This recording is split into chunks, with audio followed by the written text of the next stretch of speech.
Train the muscles, not the joints.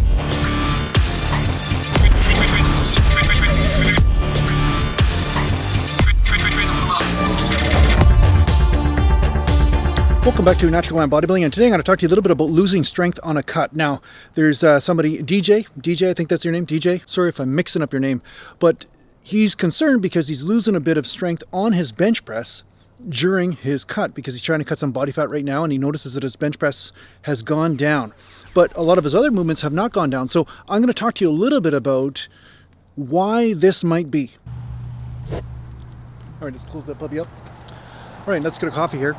But one thing you have to know is that it is normal to lose a bit of strength on a cut. If you start losing strength too aggressively though, you start dropping by 5-10% of strength a week or something like that, then you know that you're cutting way too hard and you're losing muscle and all that sort of thing. So there is a reason to monitor your strength through rep ranges and stuff anyway. I never do 1 rep maxes when you're on a cut, but I never say to do 1 rep maxes anyway. But the bottom line is you do want to make sure that your strength is not dropping too fast. Now that said, there is something that happens between upper body and lower body training when you are on a cut. And there is some differences in what happens to your strength because the exercises are just different by nature. There he is. Yes, sir.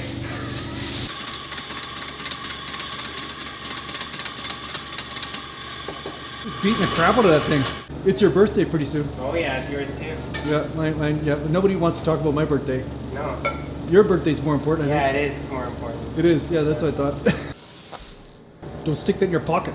That $5 is for my coffee. I already did. Oh, you did? Oh, crap.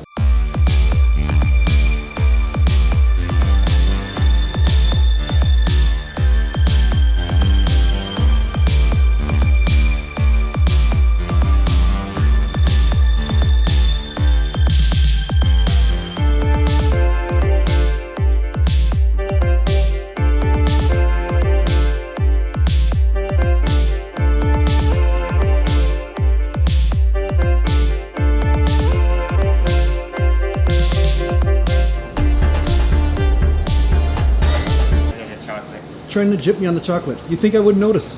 I ran out. You thought I wouldn't notice though. Like you wouldn't mention anything if I didn't. I put enough in. Apparently not. So, okay, let's have a seat here. Talk.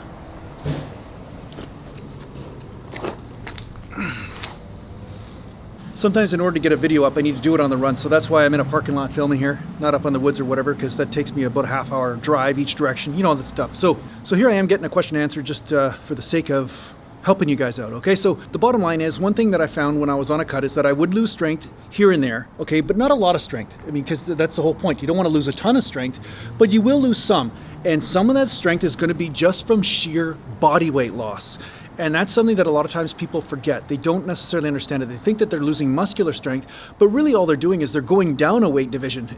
You know, they're basically losing a little bit of body fat, and that weight adds a bit of stability and allows you to lift a little bit more. One thing I found is that this is not going to be as noticeable on the squat and the deadlift or the bent over row or those types of lifts, but on the bench press, it's really prevalent. Now, why is this?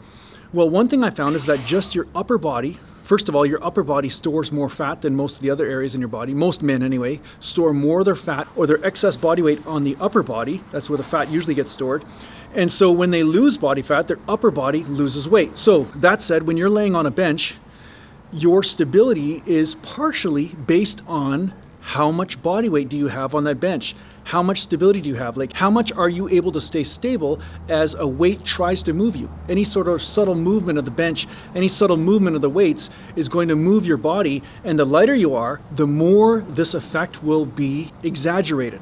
So because of this, when you lose body weight, your upper body lifts are usually more affected, and you usually lose a little bit more strength because you have to exert more energy in stabilizing yourself because your body weight is not doing it for you. Now, losing 3 pounds overall with your overall body and then doing an overall body lift, that's going to be a much smaller percentage of your body weight that creates stability. So say you're squatting and you go down by 3 pounds. Well, 3 pounds of 200 pounds is only 1.5%, right? But if you're laying on the bench and the body weight is really the upper body, that's the weight that's responsible for stabilizing your upper body. Well, 3 pounds is going to be a larger percentage of that. So there will be a bigger influence in how it affects your lift and how it affects how much you can lift. So Don't think that you're automatically losing strength though, just because you may have lower numbers on the bench. Your muscles are still contracting just as hard, and in some cases they may be contracting just as hard, if not harder. And so your strength is actually fine. It's just that you're experiencing a little bit less stability because of the decrease in upper body weight. So yeah, don't fret. But if you start losing 10% a week or something, then I'd say, hey, up your calories, or maybe you're cutting too fast, or you're doing too much cardio, or maybe you're going too low on the carbs, you know, that sort of thing. But otherwise, it's perfectly normal. It doesn't mean that you're losing muscle necessarily. So yeah, this is the short answer of why you might be losing strength on your pressing movements, but it's nothing to be concerned about, especially if it's just minimal loss in strength or strength endurance. So I hope this helps you out in your cut. Hope this helps you maintain your diet or your nutritional program and lose a bit of body fat. And I hope this helps you out in your training. Thanks a lot for watching. And if you need to get a hold of me, just go to naturalgallantbodybuilding.com. And thanks to the patron supporters, and take care for now. Wait a second. I'm seeing some of you guys aren't subscribing. No, you didn't subscribe. Didn't click notifications. It's apparent that a lot of people are not having Santa Claus come this year. Santa Claus will not be coming to your house. There will be no there might be a tooth fairy, because like I said, the tooth fairy is going to come in very handy, because I'm going to be visiting some of you guys.